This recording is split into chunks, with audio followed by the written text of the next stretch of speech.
Isness is the natural state, is the original state. Now, the human experience allows for the exploration of the idea of maturation and waking up. And so the starting point has to be infantilizedness and being caught in illusion. And in order for the idea of expansion to be explored, then the mechanism, let's say, for contractedness has to be in place. For contractedness to be, then the contracting away from the original state, from isness, has to be created. And so notness was born. It's a separating from isness. And so something that separates from isness is now not is, notness. Right? So imagine a whole pie, and the size of pie separates itself. And so it's now not whole pie. It's now non-wholeness, non-isness. It's the position of the separating, the notness position. Like imagine a ball of source, a source of goodness, let's say, isness. And everyone is connected to that ball, to the prime source. And let's say one decides to oppose, to be in againstness, to be, you can say, a rebel, to deny, right? To turn around and withhold itself, separate itself from the original, the natural state of things. And so what he did is cut off his connection to the source, the prime source. And so now his experience is notness. He now holds the position of notness, right? Because he cut himself off from isness. And so now he's in the bubble reality of all the notness. Not here, not whole, not worthy, not connected, not okay, not valid, not right, etc. Right? And so this separated individual, the place where he's coming from is trying to get there, right? Because he cut himself off. So the consequent, the movement or mechanism is to try to get back, try to go get there. Because he's in notness, right? And our natural original state is isness. And so there's the trying to get back to isness. If notness is our original natural state, then we'll all be comfortable in notness. Notness will feel good to us. But since that is not our natural state, then notness doesn't feel good to us. And then there's the, tendency to go get there, go achieve that, go arrive at there. When there's the turning away from isness, instead of enjoying the actual isness of something, you experience the static of it, the noise of it, right? Because you are in entertaining or you are in buying into the notness of it. You're experiencing the destructedness of it. You're buying into the not isness of it. Now, going back to the image I've mentioned, wherein the let's say the people are connected to this prime source, and the individual that decides to rebel against it, cut off his connection. Now, that is the illusion, that is the fantasy, that is the delusion. Nothing was cut off. We cannot escape isness. We cannot escape existence because non-existence does not exist.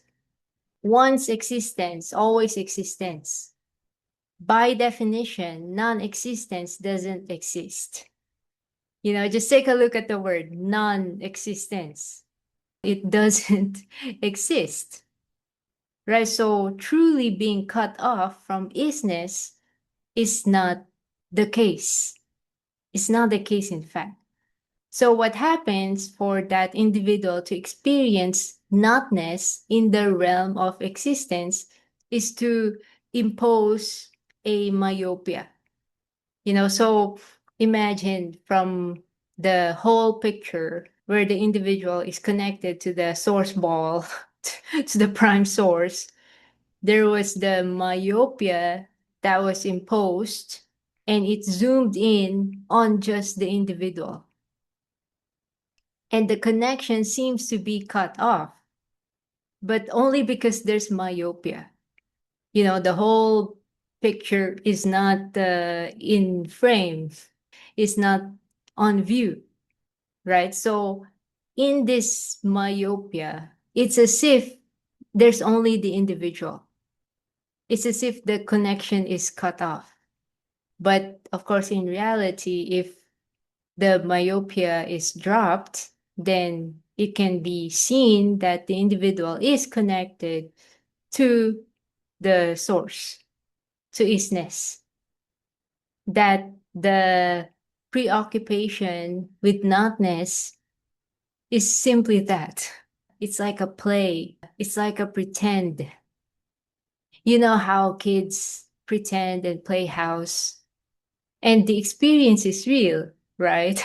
If they make up stories or drama and then they enact out the scenarios, their experience are real, but it's not the case in fact. The case in fact is not whatever fantasy or scenario they are role playing or acting out, right? So in the same way, that's the case with notness. The experience is real, right? It's like a creation.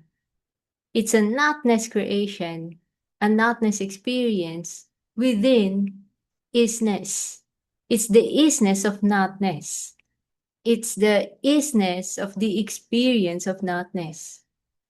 It's kind of like lack. Well, then there's the abundance or the isness or the yesness presence of the experience of lack. And so in this human earth experience, the notness cutting, the notness myopia, you can say the slice of pie, the original was the whole pie, right? And there's the slicing, the cutting, right? So that the myopic experience of separatedness and notness is accessible. This position of the separated slice of pie, this bubble world delusion is available in the human earth matrix. We can experience the whole pie, the perspective of the whole pie, as well as the position of the slice of pie, the myopic slice of pie that thinks it's separated from the whole, that thinks it's cut off. But when we zoom out, we can see that it's still there, it's still connected in the whole pie. And as I've mentioned in my previous recordings, the atmosphere in the slice of pie, the disconnected me ego dimension is of course different from the quote unquote connected position. Since the individual is quote unquote disconnected, from the prime source, from the source, from isness, from presence, and he's coming from a place of notness, right? Then, of course, how it will operate is from a place of doership. It's not here, right? I need to use my personal reserves. I'm disconnected. So I have to be the one. I have to be the one to produce doingness. I have to go chase after this and that. I'm a slave because I don't have it. And I have to expend myself. I have to expend my or use my personal ego doer reserves in order to go get that. I'm at the mercy. It's over there, you see, because I'm not naturally supplied with that. I'm disconnected from that. And so, unfortunately, this is how people get manipulated. This is how they get lured into all kinds of, toxic relationship or cults, or get scammed by malicious people, you can say, because they're feeding onto the belief in notness, right? You don't have it. You're not connected to it. They are reinforcing the belief in notness and presenting themselves as the provider of whatever the isness of it is, right? And therefore luring the person, right? Because they are in belief, they are in buying into notness. So anyone who present as the container of the isness, as the holder, as the exclusive holder of the isness that they're looking for, well then, they get baited, they get lured. And so there's a saying that I've encountered that spiritual embodiment is trusting the invisible, something like that. Having the invisible, let's say, as your source. Because if not, you'll always be in looking for something external that you project onto, you know? You're the provider, you're the source. I'm dependent on you. You are the holder. That's the ego world, right? It's always projecting whatever desired quality onto the external world. It's always at the mercy of the external. It's always like plugging its plug onto the external world and dictating that you're the one, you're my source, you're the provider of whatever true nature quality, validity, worthiness, love, wholeness, happiness, etc. Right? It's imposing that burden onto the external world. And that's the thing, we're the one. We're the one deciding. We're the one deciding and putting this burden onto the external world or other people. We're the one deciding that, oh, it's you. It's in your hands. You're the one who hold my value and worthiness. And then we suffer that, right? But in the first place, we're the one who place it out there. We're the one who place it in their hands, right? And so what's helpful is to recognize the already connectivity. Basically, it's that instead of trusting the external, it's redirecting that trust onto that which is extricated from the external, that which is not dependent on the external. Again, that which is invisible, you can say. And so you can say it's redirecting this dependency from the external to that which is always here, to that which is ever present, ever available, ever in service, ever in provision, that we are connected to. Now, the atmosphere, I notice, is the clearing of noise. Like imagine when the individual cuts himself off from the prime source, what happens is that noise happens. It's kind of like a signal, a signal that you are cut off, quote unquote, right? That's the position or dimension that you are tuned in. You are in the myopic field, you can say. And when you shift, you drop the myopia. When you recognize the non-disconnectedness from source or from isness, then you'll notice that this noise clears. So the noise is not, you can say, personal. It's more of like a signal, an indication. It's kind of like, let's say, a machine that's not connected properly. Something in the wiring or whatever is not connected. And when that happens, the machine will make a beeping sound, will make noise as an indication that some wire or whatever is not connected. So that beeping sound is merely an indication of that state, you know? It's not the wrongness, it's not personal. It's not like you have to listen intently to the noise and figure out what it's talking about or whatever. The general idea or the general phenomenon of the beeping sound of that noise just indicates that some wire is not connected. And once it's connected, then the beeping clears. You know, the machine is now whole, you can say. And so that's what I noticed. It's sort of like a machine.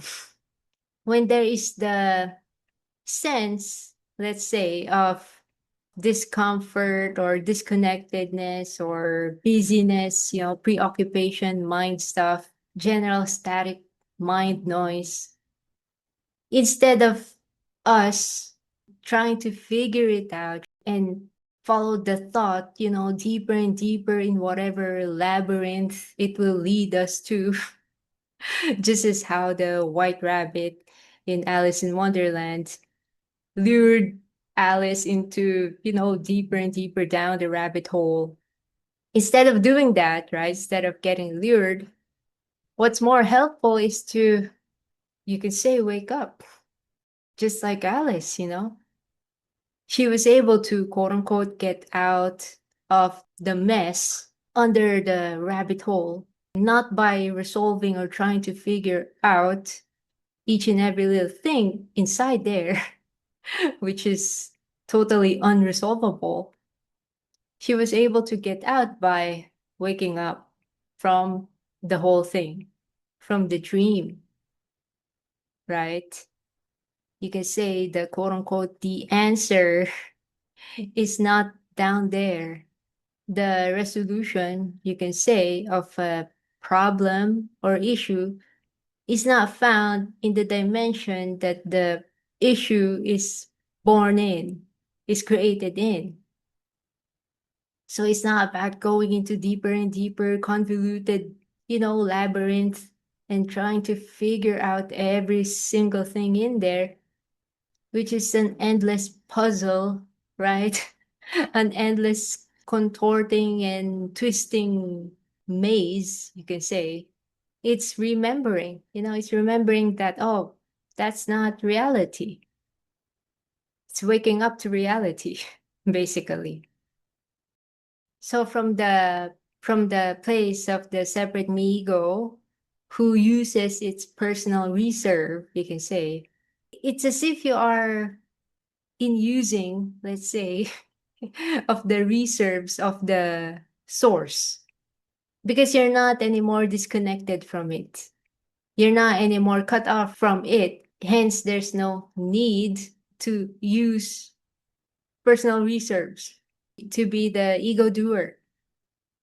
Going back to the image that I mentioned previously, so everyone is connected, right, to the to the prime source, to this ball, you can say.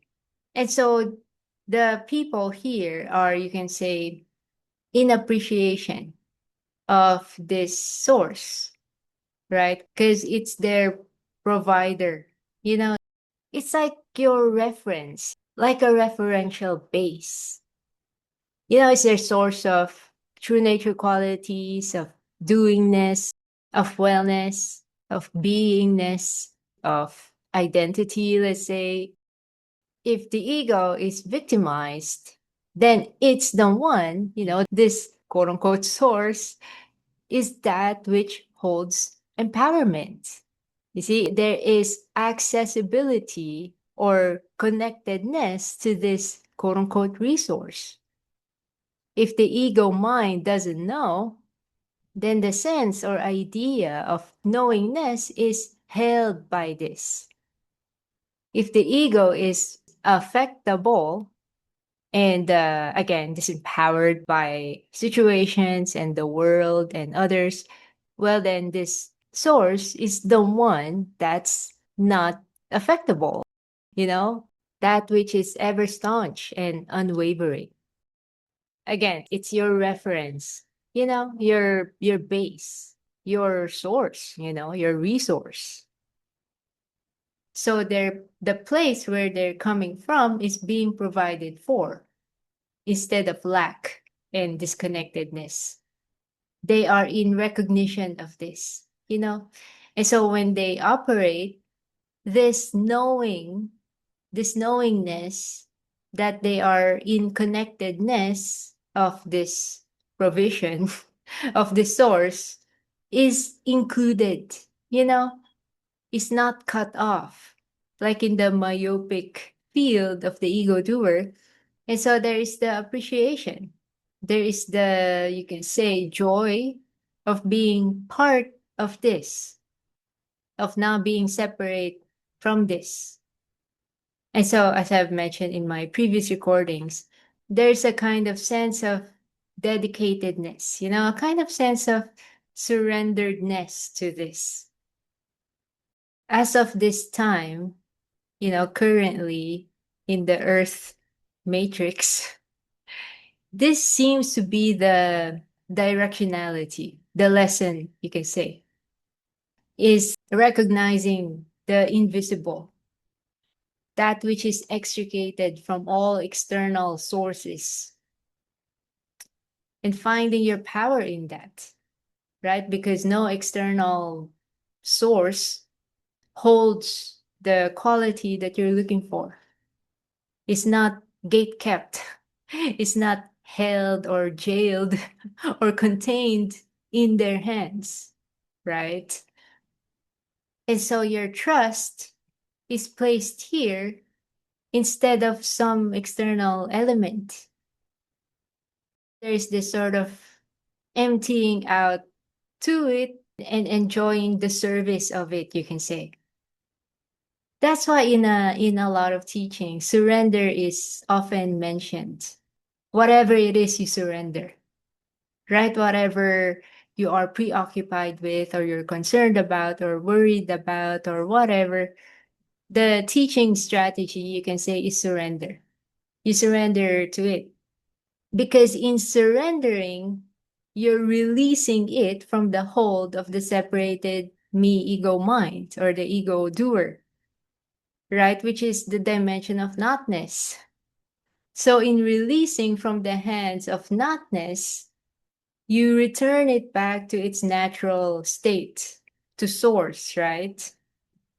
It's sort of like you're releasing it to be processed back into isness, into its original state. Basically, when something is enclosed in your fist, what you get is notness. And in order for you to enjoy the isness instead of the notness, you release it from the realm of notness, you know? It's like flowing water. Close your fist, and what you get, quote unquote, is the notness of it, right? You're not in enjoyment of the flowing water. Open your hand, and it's there. It's kind of like a currency exchange. You surrender notness for yesness. It's like you surrender your money in exchange for a certain goods, in exchange for a product or service, right? It's like instead of being in the rabbit hole, continuously being in the rabbit hole, in all the busyness of it, in all the noise and mess of it, and trying to figure it out, trying to resolve whatever, it's releasing that and waking up. Because continuously holding on to that world will actually not get you anywhere anyway. It'll be a continuously evolving labyrinth, continuously replicating puzzles and mazes and more things to figure out, more notness, you can say. It's like you cannot resolve notness in the realm of notness because it's the realm of notness. So the way to go about it is to release from the hands of notness, right? Is to surrender, you know? It's like the ego doer, right? The separated me ego cannot be resolved in its dimension, in its cut off dimension, right? If there's the desire, let's say, to quote unquote end the suffering of being in this cut off place, well, then you have to surrender that. You have to surrender the rebellion, you can say. That individual who cut himself off will have to cease that. He'll have to drop the pretense, the pretend play of notness, outgrowing the fascination or the entrancement or transfixion, being transfixed on illusion, on suffering, actually. And so when we are done, you can say done exploring the rabbit hole and all its drama and all its mess and all its noise, then we can cease entertaining it, you can say. We can cease getting baited and lured by the white rabbit. And the idea of humility again comes to mind. Humility in a sense that you are in cooperation. You are in cooperation with this prime source, with the source. Again, you're not in rebellion. You're not in arrogance and assert yourself, right? That you're not part of that. You're not that. You made a quote unquote self assertion to remove yourself from isness and declared that you are notness, right? You have made a bubble reality of notness in this cooperation, in non humility. And so humility is, dissolving that separate quote unquote faction and, returning back to the original, to the natural state.